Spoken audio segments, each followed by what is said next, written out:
everyone, it's Camille. What's up? Today I'm here with the awesome, amazing, great, awesome, wonderful Ashley Needles. I'm honored to be here with Camille Shea. Honestly, she's been so sweet to me. She started shaking when she saw me, and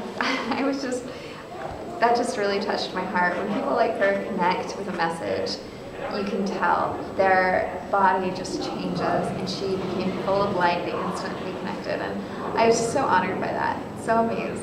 Thank you so much for having me here with you. Thank you for letting me do this. This is just awesome. So, I had a series of questions for like the people who are disempowered, but my question is a little different for you because you actually were there to make your power when Dave was in a van trying to buy you food that you weren't allergic to. So first off, what's it like living in Costa Rica? Oh, I love living in Costa Rica. It's so magical. It is. The birds, there's these white egrets, and they'll land on one tree in the middle of the jungle, and so it looks like there's snow on one tree in this verdant forest with you have flowers blooming and all these tropical things, and then you just have this one tree that looks like it's covered in snow. It's so beautiful. It's so cool. Okay, well, what was it like when your power was becoming? Did you think that it was going to be a success? Did you ever think there would be 6,000 people watching you on stage, watching Dave on stage with the other Dave and Aaron and Tracy, everything, all those people would be on stage and watching? I knew from the very beginning that this was an idea whose time had come. It was far past. We had been through so many companies where we felt like we weren't heard, where we felt like those things. We were in some amazing companies, don't get me wrong, but either the comp plan wasn't good or the owners didn't listen to us or treat us we felt that top earners should be treated or people in the company should be treated. The reps should be treated. So when this happened, when David told me he was finally going to start making his own company, I was super excited.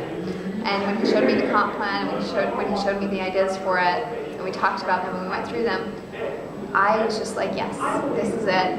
This is something big. It's world changing. It's amazing. Yeah, I couldn't think of you not thinking of it it's gonna fail because you're such a positive, upbeat person. Thank you.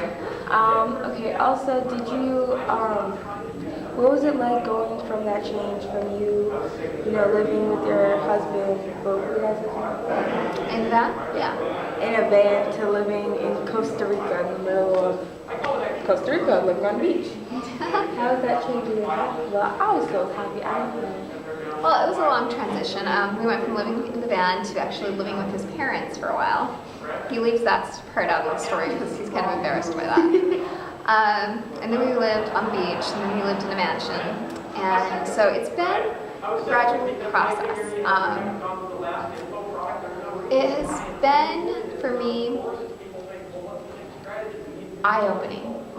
At 16, I was on my own, working a full-time job, going to high school. So the van wasn't as eye-opening for me as I thought it would be, because it was actually a goal of mine to live in a van, because a friend of mine told me that it had changed her life, that it had opened her eyes. But living in a mansion really actually has changed me. Not in a bad way, but it's opened my eyes to how people see you differently and how they treat you differently when you have money versus when you don't. I was so used to not having money and being treated like a 16-year-old kid that when suddenly I had the power to go and buy stuff and do things, the changes in the merchant's face at the grocery store or the changes on how I'm treated when I go places is huge. And I think it's mostly because I've changed. I suddenly feel more confident. What's it like, hold on, I just have a question to start with. What's it like being you? It's fun, especially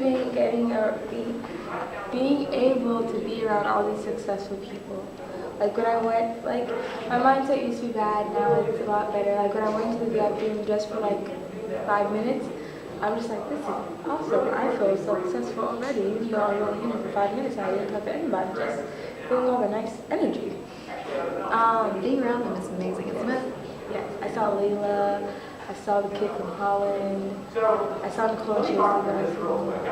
I saw a lot of very people who I've been wanting to meet.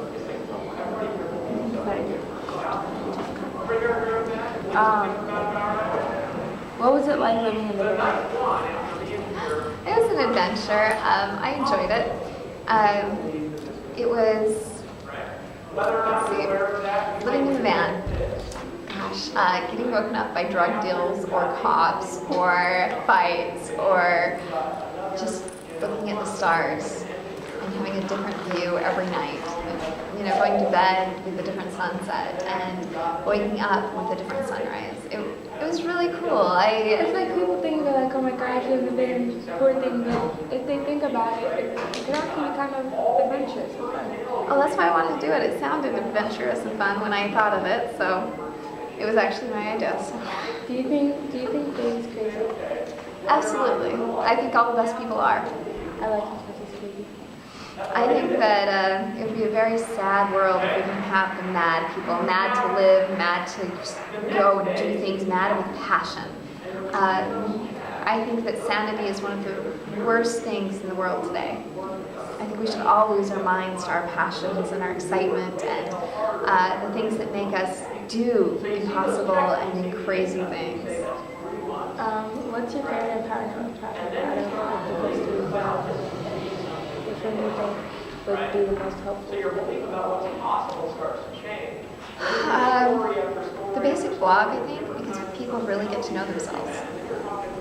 I think that all the products are really useful to get their voice out there once they realize that they have a voice, once they realize that they have a cause and they have something that they care about and they're passionate about. I love the basic blog because I used to journal keep, and writing a journal really helps me understand myself, and it really defined a lot of who I am today, because I would write things and I would be changed by the things that I wrote. I would realize that that's not who I want to be, or wow, that's smarter than I thought it was. That applies in so many different ways than I thought it did. So journal keeping was a huge thing for me, and having a blog, you can make it your journal, and it can be a journal that other people can see and read and develop from and be inspired by. And I think we all have these incredible souls, these hearts that just, once we connect with people and see that they're no different from us. Like, we all have pain, we all have joy, we all have happiness, we all have passion, we all have excitement, and we just need to connect to each other, because so often we get so lonely because we feel disconnected from the rest of everybody. We feel so alone because we don't think anybody else feels this way.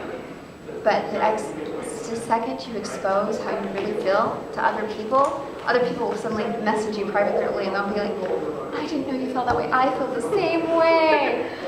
And it's really cool to like find all these things out. Do you think that at the next event we'll have double the people here? So in Colorado we'll have 12,000. Is it 5,000 or 6,000? We sold 5,918 tickets last I knew. So probably about 6,000. We couldn't just run at 6,000. So do you think there'll be 12,000 people here? You mean 10,000? Yeah. It's only about 20%. There's about a 20% drop off at the actual event. Well, here's what I know. I know that Empower Network is exploding.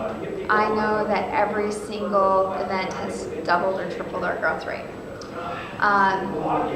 So depending upon our ability to give and deliver events really depends on what's going to happen at the next one. And if we deliver at this one, the next one's going to